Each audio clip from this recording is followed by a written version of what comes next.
नमस्कार. संगीत किचन रेसिपीमध्ये तुमचं अगदी मनापासून स्वागत आहे. बघा, आज आपण बनवणार आहे खास आषाढी एकादशीनिमित्त मस्तपैकी अगदी वेगळाच पदार्थ.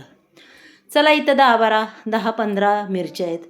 अगदी कवळ्या लसल्याशी ते शेतातल्या मिरच्या आहेत, त्याशिवाय ताज्या बरं का मैत्रिणी. मिरची अजिबात तिखट नाही, कवळी आहे त्याच्यामुळं.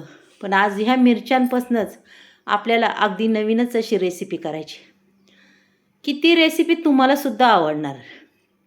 इथं मस्तपैकी शाबूस तांदूळ भिजलेले आहे, पाहू शकता.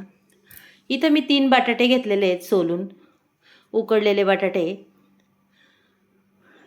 आता हे बटाटे आपण संपूर्ण असे फोडून घेऊया. बघा, जेवढे बारीक होतील शक्यतो तेवढे कुस्करून घ्या. हे बघा, अशा पद्धतीने हे बटाटे पूर्ण आपल्याला बारीक करायच्यात. आणि खरंच दरवेळेस खिचडी खाऊन असं खाऊन कंटाळा येतो. मग कधीतरी काहीतरी वेगळं बनवायचं, मग खरंच खूप छान वाटतं खायला. आणि वेगळी रेसिपी म्हणलं तर खरंच सगळी आवडीने खातात. काहीतरी वेगळं असं नवीन काहीतरी पदार्थ बनवला की खरंच तोंडाला अक्षरशः चव येते. आणि चव ही कशाने येते? मेन त्या मिरचीने. मग पहा आजची रेसिपी ही कशी येते. आता इथं मी संपूर्ण हा बटाटा कुस्करून घेतला आहे. त्याच्यानंतर आपल्याला हे शाबूस तांदूळ ह्या ताटात मी टाकणार आहे. आता शाबूस तांदूळ मी काय सगळं टाकणार नाही आहे, त्याच्यातलं थोडंसं शाबूस तांदूळ ठेवणार आहे. पहा, आता शाबूस तांदूळ तर टाकून घेतलेलं आहे. त्याच्यानंतर इथं खमंग असा भाजलेला शेंगदाण्याचा कूट आहे. पहा, तो सुद्धा काही अर्धी वाटी असा टाकणार आहे. जास्तही नाही टाकणार बरं का, थोडा कमीच. आणि इथं 5-6 मिरच्या वाटून घेतलेल्या आहे आबडदोबड, त्यासुद्धा आपण त्याच्यात टाकून देऊया. आणि आपली रेसिपी जास्त आपल्याला तिखट बी करायची नाही आहे. अगदी लहान मुलांनी सुद्धा खाल्ली पाहिजे अशा पद्धतीने आपल्याला ही बनवायची. त्याच्यानंतर आपल्याला त्याच्यात चवीपुरतं मीठ टाकून घ्यायचे. हे बघा, अशा पद्धतीने मीठ टाकून घेणार आहे. आणि हे सर्व मिश्रण मी आता मळून घेणार आहे बरं का. अगदी छान असा त्याचा आपल्याला गोळा तयार करायचा आहे. पहा, मस्त गोळा तयार झालेला आहे. आता वळूया आपल्या रेसिपीकडं. आता ह्या ज्या मिरच्या घेतल्यात त्या पूर्ण कच्च्या आहेत. त्याच्यासाठी काय करायचं, कढईमध्ये तेल टाकायचं. तेल साधारण तापलं तर लगेच मिरच्या टाकून घ्यायच्या.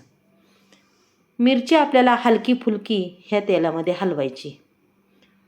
कमीत कमी 50% तरी मिरची आपली याच्यात तयार झाली पाहिजे. हे बघा, मस्त तयार झालेली, अक्षरशः मऊ लुसलुशीत. आता ही मिरची मी पुन्हा काढून घेणार आहे.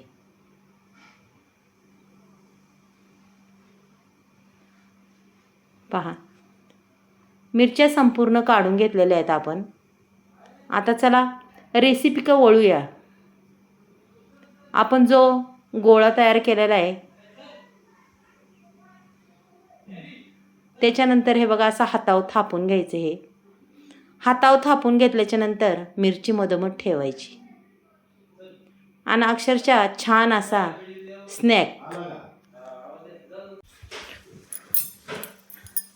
हे बघा, मस्त असा रोल करायचा. तुम्ही काहीही याला नाव द्या तरीही मला चालेल, एवढा सुंदर हा रोल तयार होतो. पहा, आणि अक्षरशः हा रोल कुरकुरीत होणार आहे. पहा, ही मिरची अशा आतमध्ये हे करून आपल्याला असे संपूर्ण रोल बनवून घ्यायच्यात बरं का. हे बघा, संपूर्ण रोल आपले बनून तयार झालेले आहेत. अगदी छान आणि दिसतात बी छान.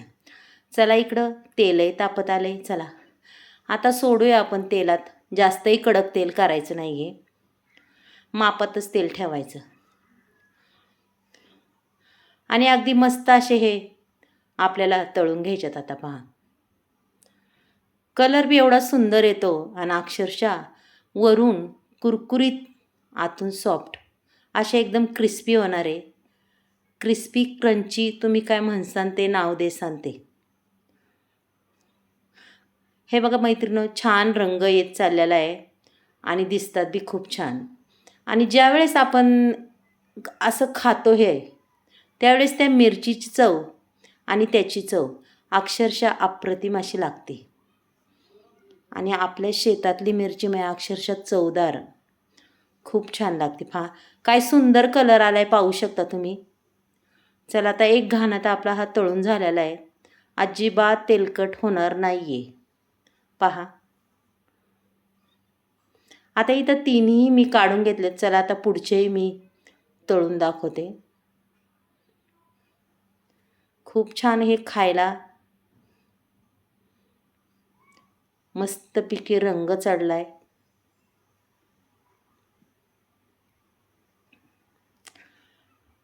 आणि आपल्या 15 मिरच्या संपल्याच्या नंतर आपलं जे उरण आपण त्याचं सुद्धा असं वडे बनवणार आहे. पहा इथं मी 4 वडे बनवल्यात आणि हे छान असं क्रिस्पी पाहू शकता, एकदम क्रंची असं झालेलं आहे.